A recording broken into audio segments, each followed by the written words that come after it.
네, 감사합니다. 오늘 말씀은 꽉 붙잡으라 라고 하는 제목으로 우리 말씀 함께 나누겠습니다.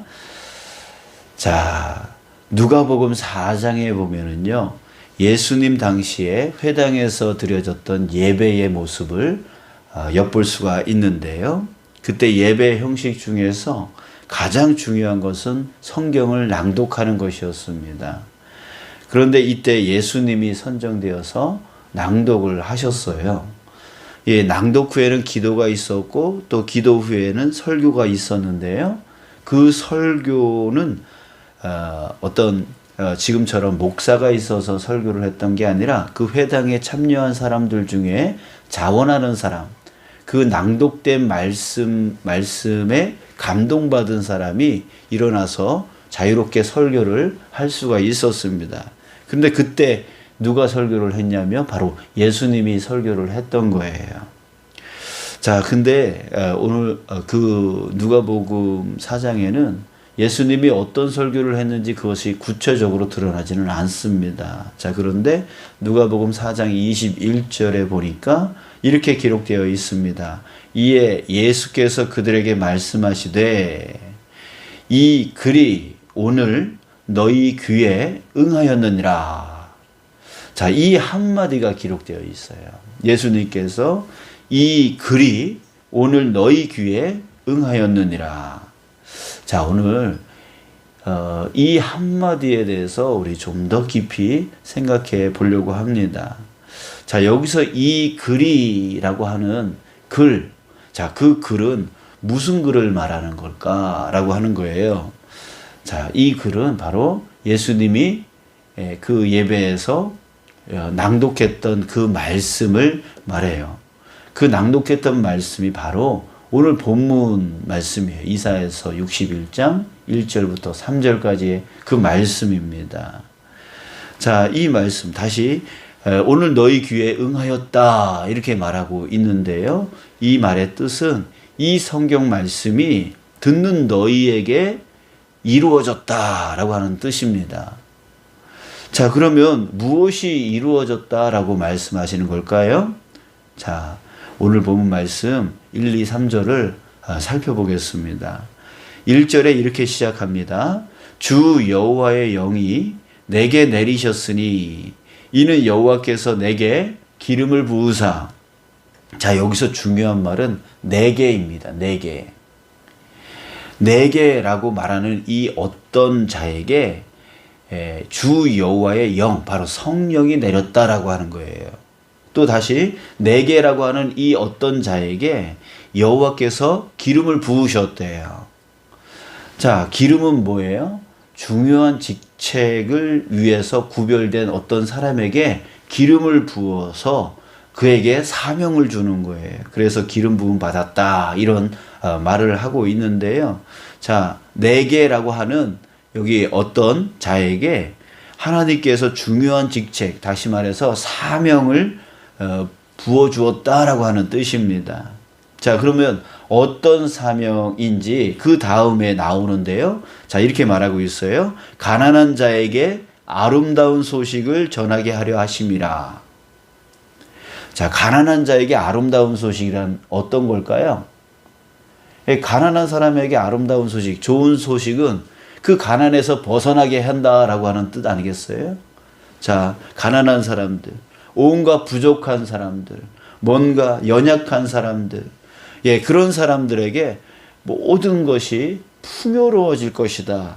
풍요롭게 한다라고 하는 것입니다. 자, 그 다음 말, 나를 보내사 마음이 상한 자. 이 마음이 상한 자는 상처 입은 자입니다. 그들을 고치고 포로된 자, 예, 포로된 자, 모든 묶임들, 억압, 걱정, 근심, 두려움에 묶여 있는 자들, 예, 그들에게 자유를 주고 갇힌 자에게 노임을 선포하며. 자, 2절에 보니까 여호와의 은혜의 해와 우리 하나님의 보복의 날. 자, 이 날은 어떤 날입니까? 세상의 마지막 날이죠. 심판받는 날이죠. 믿는 자는 천국으로 가고 믿지 않는 자는 심판받아서 지옥으로 가게 되어지는 그 날. 예, 그 날을 선포하여 모든 슬픈 자를 위로하되 모든 슬픈 자를 위로하되 그동안 예수님을 믿고 예수님을 믿기 위해서 끊임없이 그 고통과 고난을 이기면서 참고 견뎌왔던 그 사람들을 위로해 준다는 거예요. 그 위로가 어떤 위로일까요? 아, 내가 정말 잘 믿었어. 믿기를 잘했어. 라고 하면서 완전히 역전시켜 줬던 거죠. 그동안 믿으면서 얼마나 핍박받았습니까? 얼마나 고통받았습니까? 그런데 역전시켜 준 거예요. 그게 바로 믿는 자들에게 위로가 되어지는 것이죠. 3절 보니까 무릇 시온에서 슬퍼하는 자에게 화관을 주어 그 죄를 대신하며 희락의 기름으로 그 슬픔을 대신하며 찬송의 옷으로 그 근심을 대신하고 그들이 의의 나무 곧 여호와께서 심으신 그 영광을 나타낼 자라 일컬음을 받게 하려 하심이라.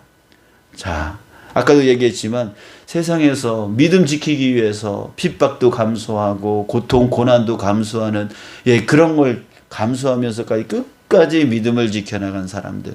이런 사람들 정말 나 잘 믿었어. 나 끝까지 잘 믿었어 라고 할 수 있게끔 그들에게 화관을 씌워주고 희락의 기름으로 채워주고 찬송의 옷을 입혀주고 천국으로 나아갈 수 있게 해줘서 정말 그동안 아유 저 예수 믿는 사람들 하면서 조롱했던 그 사람들은 다 심판받아서 지옥으로 떨어지고 그 고통 고난 속에서도 믿음 지키면서 살았던 사람들은 천국으로 나아갈 수 있도록 희락의 기름과 찬송의 옷을 입혀주고 의의 면류관을 씌워주는 그 역전되어지는 그 모습, 그 삶을 해주는 거. 자, 그렇게 되어질 것이라는 거예요. 그렇게 해준다라는 거예요. 누가? 여기서 내게라고 말하고 있는 그 어떤 자가 그렇게 하실 것이라는 그런 사명을 갖고 그 일을 이루실 것이라고 하는 얘기입니다. 자, 가난한 자, 부족한 자, 연약한 자들을 풍요롭게 해주고 마음에 상처 입은 자들을 고쳐주고 온갖 걱정과 근심과 두려움, 억압에 묶여 사는 사람들에게 자유를 준다는 거예요. 그리고 마지막 날에 끝까지 믿음 지키는 자들에게 그동안 받았던 그 고난과 고통받은 것에 대해서 완전히 역전시켜 줄 거라고 하는 거예요. 그리고 그들에게 의의 면류관, 영광의 면류관을 씌워줄 거라고 하는 거예요. 자, 여러분, 이제 우리가 알아야 될 것은 바로 그겁니다. 내게라고 말하고 있는 그 자가 누구인가라고 하는 거예요. 내게, 바로 우리에게 그 모든 것을 자유롭게 하고 고쳐주시고 회복시켜 주시고 의의 면류관까지 씌워주게끔 하시는 그 내게라고 하는 그 사람이, 그 자가 누구이냐라고 하는 거예요.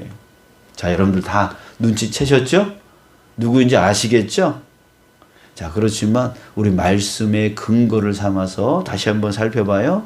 1절을 다시 한번 보면은 주 여호와의 영이 내게 내리셨으니 이는 여호와께서 내게 기름을 부으사라고 했어요. 자, 이 말을 한마디로 말하면 성령의 기름 부음을 받았다라고 하는 얘기예요. 성령의 기름 부음을 받았다. 이것은 사명을 받았다라고 하는 얘기라고 했어요. 자, 이 말의 뜻이 뭐냐면 바로 메시아라고 하는 뜻이에요. 메시아. 메시아의 뜻이 기름 부음 받은 자. 즉 하나님의 뜻을 이루기 위해서 이 땅 가운데 보냄을 받은 자라고 하는 그런 뜻을 갖고 있는 게 바로 메시아예요. 바로 메시아가 그렇게 하겠다라고 하는 얘기예요. 메시아가 이 땅 가운데 와서 모든 사람들에게 그렇게 이루어 주겠다라고 말씀하고 있는 것이죠. 자, 이제 다시 한번 누가복음으로 돌아가겠습니다. 자, 예수님이 이 말씀을 하셨어요. 이 글이 오늘 너희 귀에 응하였느니라. 다시요. 이 성경의 말씀이 듣는 너희에게 오늘 이루어졌다라고 말씀하고 있다는 거죠. 자, 무슨 말이에요? 바로 예수님 자신이 메시아다라고 하는 것을 선포하고 계시는 거예요. 오늘 너희들이 지금 나 메시아와 함께 있으니 오늘 너희에게 이 말씀대로 다 이루어질 거야. 이 말씀을 하신 거라고요. 사랑하는 여러분, 그렇습니다. 예수님은 하나님이 보내주신 메시아입니다. 그 메시아이신 예수님은 사명을 가지고 이 땅 가운데 오셨어요. 그리고 그 사명을 능히 이루실 능력을 갖고 계시는 분이세요. 그래서 그 메시아와 함께 있기만 하면 예수님이 방금 전에 누가복음에서 너희들 나와 함께 지금 있으니까 너희들에게 이 말씀이 다 이루어질 거야 라고 자신 있게 말씀해 주셨던 것처럼 예수님과 함께 있으면, 왜? 예수님이 메시아이니까 그 메시아와 함께 있으면 온갖 부족한 것이 풍요로워질 겁니다. 상처받은 마음이 고쳐집니다. 모든 근심, 걱정, 두려움에서 해방되어지고요. 모든 억압, 모든 질병에서 놓여지게 될 것이고요. 그리고 마지막 날에 믿음을 지킨 것에 대해서 반드시 보상을 받게 되어져서 의의 면류관을 쓰고 기쁨과 찬송의 옷을 입고 나아가게 되어질 거라는 거예요. 자, 이것은 미래,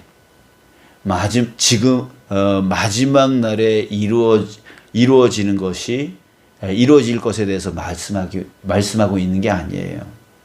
성경에서 여러분 예수님을 만난 사람들을 한번 생각해 보세요. 그들에게 어떤 일이 일어났죠? 예수님을 만난 그 사람들에게 질병에서, 귀신들에게서, 상처에서, 묶임에서, 배고픔에서, 목마름에서 해결되었던 것들을 우리는 성경을 통해서 알 수가 있습니다. 예수님을 만난 사람들, 정말 38년 동안 질병 속에 있었던 사람들. 예, 아무리 의사들을 쫓아다녀도, 그래서 모든 자기가 가지고 있는 돈을 다 탕진해도 도저히 나을 수 없었던 혈루증 걸린 여인도, 그리고 돈에 묶여서 그 안에서 헤어나오지 못하고 그 고통과 고난 가운데 있었던 삭개오도, 예, 예수님을 만난 그 모든 사람들은 바로 메시아가 와서 이 모든 것을 해결해 주겠다라고 하는 그 말씀 그대로, 그 예언의 말씀 그대로 예수님을 만났던 사람들은 다 풀어진 거예요. 다 해결되어진 거예요. 그 모든 악한 질병도 다 낫게 되어지고, 그 모든 악한 귀신들도 다 쫓겨나게 되어지고, 그 모든 묶임들, 그 모든 고통, 모든 고난들이 다 사라지는 역사가 바로 예수님을 만난 사람들의 모습이었습니다. 그것을 우리는 성경을 통해서 볼 수가 있어요. 그런데 이것은 2000년 전에 그 사람들에게만 나타났던 것이 아니라 지금도요, 마찬가지예요. 예수님을 만나고 예수님을 붙들고 예수님을 전적으로 믿는 사람들에게 동일한 은혜가 이루어지고 있다라고 하는 거예요. 여러분, 저와 여러분도 예수님을 붙들면, 예, 이것을 우리도 누릴 수 있음을 믿습니다. 아멘. 왜요? 그분이 누구이기 때문에? 메시아이기 때문에. 메시아가 임하면, 메시아가 오시면, 메시아를 붙들면 그런 일이 오늘 너희에게 이루어질 것이다 라고 말씀하셨기 때문에. 자, 여러분, 다시 한번 우리 깨닫기를 바랍니다. 내가 믿고 있는 예수님이 누구인지를 깨닫기를 원합니다. 내가 믿고 있는, 내가 붙들고 있는 예수님이 나에게 어떻게 해 주실 수 있는 분이심을 여러분들 오늘 다시 한번 깨닫기를 원합니다. 그래서 예수님을 소홀히 여겼던 내 마음이 다시금 돌이키기를 원합니다. 정말 예수님을 꽉 붙들고 절대로 어떤 일이 일어나도, 어떤 바쁨이 있더라도, 어떤 방해가 있더라도, 어떤 마음의 상처가 있더라도 예수님을 놓으면 안 되는 거예요. 예수님을 꽉 붙들고 오히려 환난이 오고 고난이 오고 고통이 올 때에 오히려 예수님을 꽉 붙잡는 거죠. 오히려 예수님께 전적으로 의지하는 거죠. 오히려 예수님께 전적으로 부르짖는 거예요. 그럴 때에 메시아이신 주님께서 우리 가운데 역사하여 주셔서 내가 부르짖고 있는 그 모든 것을 해결해 주시는 그 은혜를 우리는 지금 누릴 수 있고 앞으로도 영원히 누릴 수 있게 되어짐을 여러분들 믿으시길 주님의 이름으로 축복합니다. 아멘. 자, 오늘도 예수님 꽉 붙들고 우리 함께 기도하기를 원합니다. 우리 이렇게 기도했으면 좋겠어요. 주님, 어떤 일이 있어도, 어떤 상처가, 어떤 환경이, 어떤 상황이, 어떤 바쁨이, 어떤 어려움이 있어도 예수님을 놓지 않는 자 되게 해 주십시오. 오히려 메시아이신 예수님을 붙들고 의지하여 이 모든 어려움들을 승리하는 자 되게 해 주십시오. 오히려 교회, 가정, 일터에서 예수님을 붙들고 예수님의 빛과 예수님의 맛과 예수님의 향기를 드러낼 수 있는 자 되게 해 주십시오. 여러분들, 우리 이렇게 우리 정말 주님 앞에 부르짖어서 평생 사탄 마귀가 아무리 나를 방해하고 나를 넘어지게 만들려고 하고 예수님의 길에서 벗어나게 만들려 할지라도 오히려 예수님 꽉 붙들고 오히려 승리해 나갈 수 있는 삶, 오히려 예수님의 그 향기와 그 빛과 그 소금의 맛을 드러내며 살아갈 수 있는 삶 되어지게 해달라고 우리 주님께 간절히 구하고, 또 가지고 나온 기도 제목 주님께 간절히 구하여 나갈 수 있는 오늘 이 시간 되어지길 축복합니다. 우리 함께 기도하겠습니다. 아버지 하나님,